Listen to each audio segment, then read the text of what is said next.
I am excited to join you today with something we're trying. We might keep this going.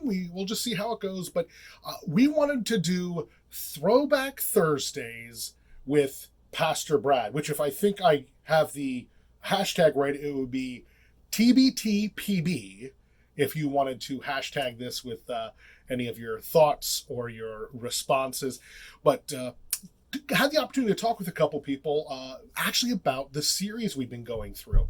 And it's been interesting. Each week, what I've been running into is different people really wrestling with the content and kind of saying, what do I do with this? Or how do I do it? And there really seems to be, again, this wrestling through with the content, which honestly, that's what we're going for. What we've been trying to do with our series is kind of outline a principle, ways of going about thinking about these times when we get angry in a different way, rather than just responding and letting it be, to really wrestle. We haven't been necessarily saying this is what you should do in any one specific instance, but trying to create a principle for this. So on our Throwback Thursday with Pastor Brad today, we are going to be looking a little bit at our series from Sunday, what we've been working on for a number of weeks, Seeing Red. See, what we said is we get angry over a lot of things, but we need to understand what the Bible says about it. We looked at who God is and why he gets angry and why we get angry, and then we started applying it. And really what we said was that we need a filter. We need a filter between what might naturally come out and what God would desire, or what a Jesus follower, if they're really doing it the Jesus way, should want to do and hopefully will do. But sometimes there's a disconnect there, and we need something to help maybe put a governor on our actions and our speech. So we've been building this filter.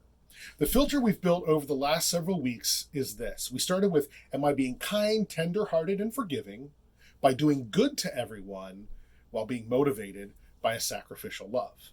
I mean, that's big right there. We looked at 3 different passages where that's basically just quoting right from those passages. This is what's expected. But then this last week, we added on to it by looking at Philippians chapter 2.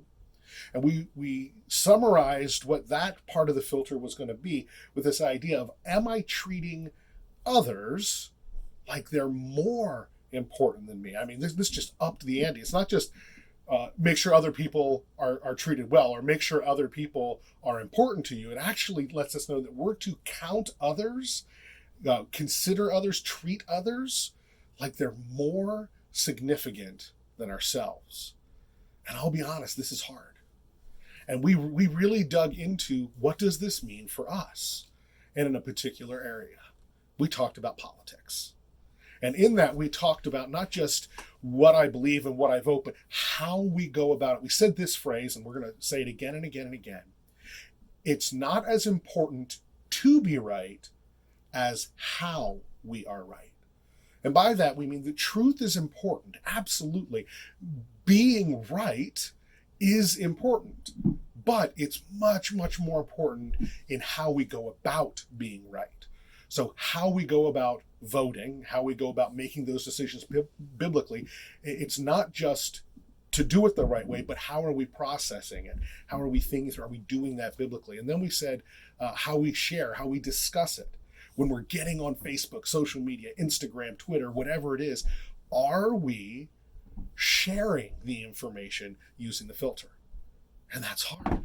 Then we moved it even to this level of kind of engaging in real world stuff, not just talking about it, but and we applied it to the COVID-19 situation and all the different regulations and how we go about what we believe, how we go about what we think about it, how we go about what we say about it, how we comply and not comply and all those things. Are we doing it the Jesus way? Are we using the filter?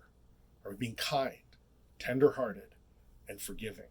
Are we doing good for everyone and being motivated by sacrificial love when I'm saying the things I'm saying, when I'm posting the things that I'm posting? All of this, does it go through that filter of showing others as more important than me? And I know that's a challenge. It kind of goes against our American ideals, But it's really so important because the fact is, if everyone is seeking to treat everyone else as more important, everyone's needs are met. Everyone is taken care of. No one is left behind. But that only happens when we do this and we engage in this as a community. And on one level, that's a broader community, a global community even. But for us, Grace Church, that's our church family. It starts with us, where we do that with one another, for sure, but with our neighbors and our community. Can we look back and say, am I doing these things, whatever it is, when it comes to politics and authority? And I know this is a thorny issue, but are we doing it in the Jesus way? Are we being more concerned with how we're right than just being right? And maybe even just that very first word from that filter we put together. Can I honestly say I'm being kind? Had an interesting question posed to me on Sunday, a good impassioned discussion about some of these things when it comes to politics. And I was asked this question, okay, but how can I be kind? How do I be kind when I believe someone is so wrong? Well, that's the issue. That's the pivot point. How do we do it? We have to get that filter in place. It hopefully will cause us to pause and think about it. So one of the easiest ways, something we teach our children, if someone else were to do or say to you what you're doing or saying to them, how would it feel? Would it be encouraging? Would it feel loving?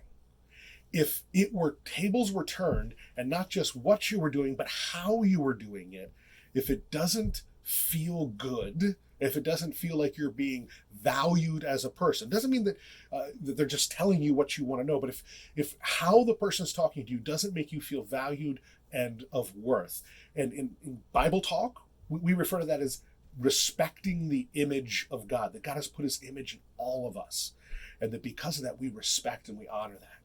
So if it wouldn't feel that way, if the tables were turned, then it's probably not kind. That's where the filter comes in, and it helps clean up how we do it, and it might clean up the fact that maybe we just can't do or say that particular thing. So I know this is big, but our point at the end was simply this: we need to live in peace while we live for God. And the Bible actually calls us that. It says, as much as it is possible and depends on you, live at peace with everyone. That doesn't mean we compromise truth. That doesn't mean that we don't believe what the Bible tells us and where God is leading us. But the way we do it should generate peace in our circles and not war and division, as much as depends on us. So that's kind of our throwback Thursday for this week. Just trying to give us another chance to re-engage with that topic and maybe answer or clarify some stuff. Hopefully that was helpful for you and to you. But if you have other questions, if you have concerns, or you're not sure how this would work, or maybe you just want to discuss a little bit, drop some comments below. Shoot us a message or an email. We'd love to engage with you. I would love to engage with you. So Grace Church, happy to kind of hop on this and see if this Throwback Thursday might work for us as we kind of review some of what we discuss on Sundays. But church, I love you. So glad to be a part of our church family. And we're going to see you again real soon.